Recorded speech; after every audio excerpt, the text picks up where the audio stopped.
உங்க எல்லார்கிட்டயும் ஒரு விஷயம் சொல்லணும். ஜெயமா, பிரச்சனையில மாட்டி விட்டுற மாட்டேன்.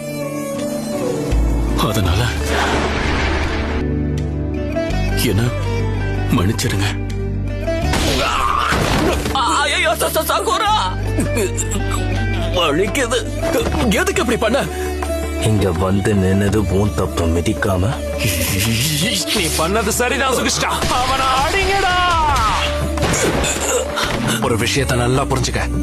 நீ அவசர குடுக்கையாரில் ஆர்வ கோளாறாகிறேன். கூட இருக்கிற ஃப்ரெண்டுக்கு ஒரு பிரச்சனைனா வந்து நிக்கிற முதல் ஆள் நீதான். எனக்கு மட்டும் இல்ல, எங்க எல்லாருக்குமே உன்கிட்ட அதுதான்டா பிடிச்சிருக்கேன். சகுரா, நீ அலப்பறை கொடுக்கறதுலயும் கூட்டுறதுலயும் தப்பே இல்ல. ஆனா நாங்க கூட இருக்கிறத மறந்துடாத. இவ்வளவு நாளா நீ ஒண்டிக்கட்டையா இருந்ததை புரிஞ்சுக்க முடியுது. அதெல்லாம் ஒரே நாள்ல மாறாது. நிதானமா இருந்து எல்லாத்தையும் பழகிக்கோ.